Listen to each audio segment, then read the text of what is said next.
Hello and welcome to episode 14 of the Bowman Color Team Sets, where we take a look at the cards that comprise each team in the Bowman set and see what they were up to during the 1953 season.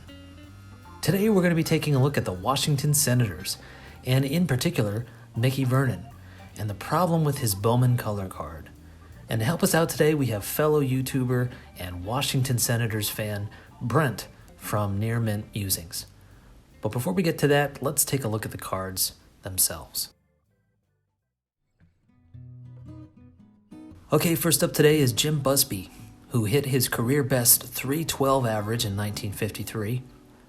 Also, over the course of his career, he only committed 42 errors in nearly 4,000 chances.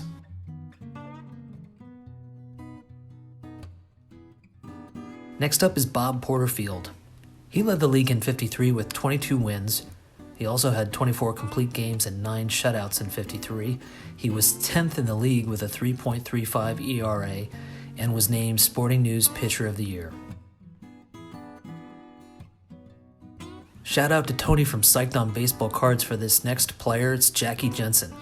This guy was a 3-time All-Star, a World Series champ in 1950 with the Yankees, the American League MVP in 1958, and perhaps most famously, retired in 1960 in part because of his fear of flying, which became an issue when baseball expanded to the West Coast. Okay, here's Gil Cohn. In 1947, he got 21 hits in his first 42 at-bats for a .500 average. The record stood until 1996 when Ruby Pemberton posted a .512 average. Okay, next up is Mickey Grasso. Now, a couple of years ago when I first started my channel, I did one of the very early Cup of Coffee episodes about Mickey Grasso and his pretty tragic backstory surrounding World War II. So I'll post a link to that below. You can check it out, and definitely think it's worth your time.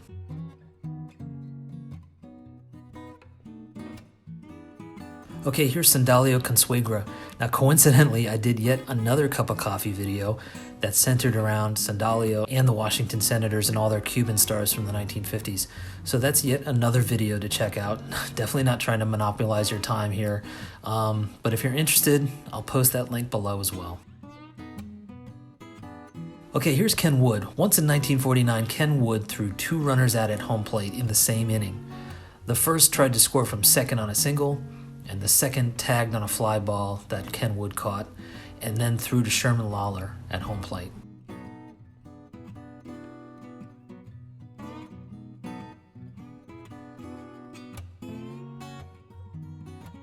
All right, here's Eddie Yost, and the one thing I wanted to mention about this card is this happens to be the favorite among the Senators cards in this set for today's guest contributor, Brent from Near Mint Musings.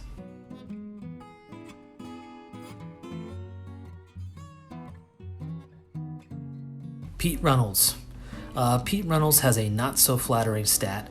In 1953, he set the record for most attempted steals with no successes at 10. 0 for 10.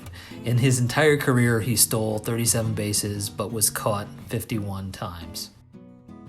Frank Speck Shea. This guy was the pitching consultant for Robert Redford in the film The Natural.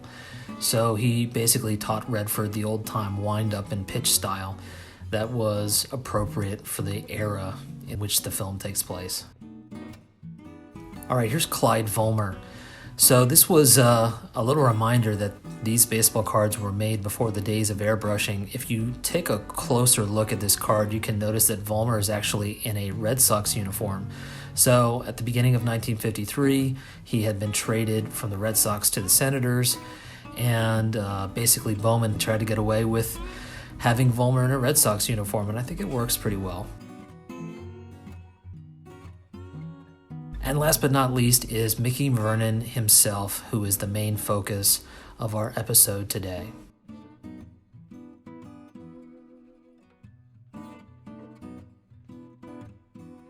And there you have it, the complete Bowman Color team set of the Washington Senators.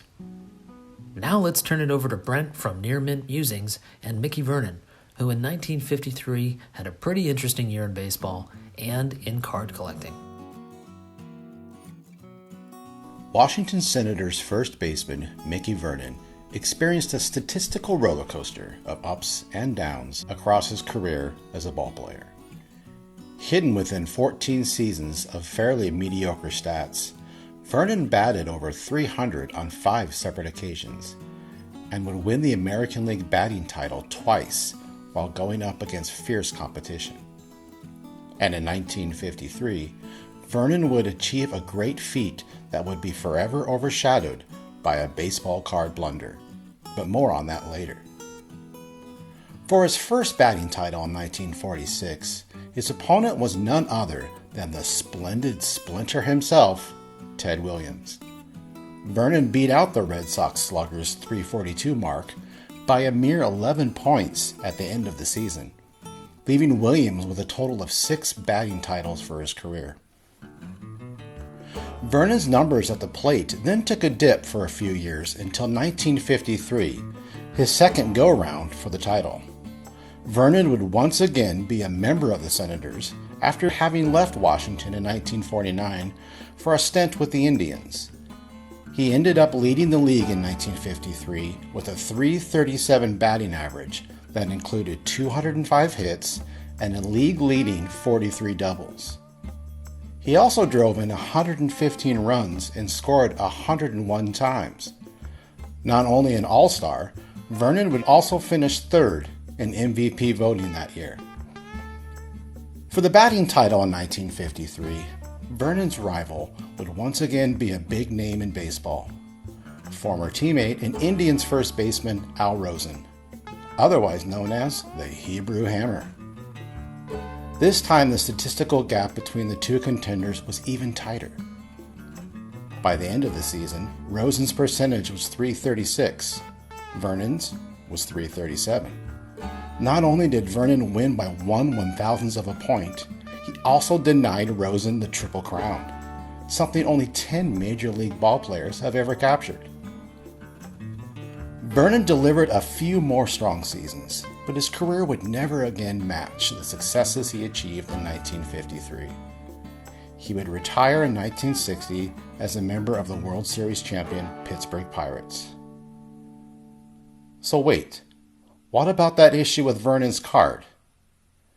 Late in 1953, the Bowman Gum Company released the last series in its vibrant color photography set of 160 baseball cards.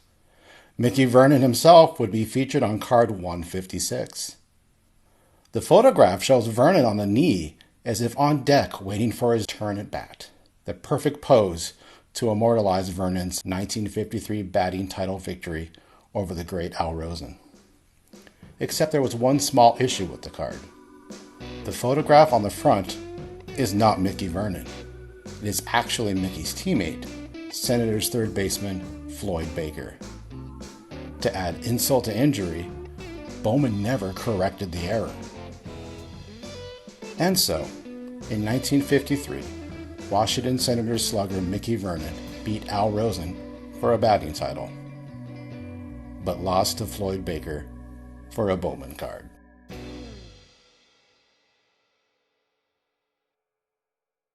So that about does it for this episode of the Bowman Color Team Sets. Want to send out a special thanks to Brent from Near Mint Musings for his excellent contribution to this episode. If you haven't been to Brent's channel before, I highly recommend you check it out. Near Mint Musings is a great channel. Brent is a genuine guy who's in this hobby for all the right reasons. He has a great collection, so check it all out at the link posted below. Thanks as always for checking out the video, guys. Looking forward to the discussions that follow. I will go ahead and get started on the next episode. There are only 2 of these left, everybody. So until next time, take care. Talk to you all soon.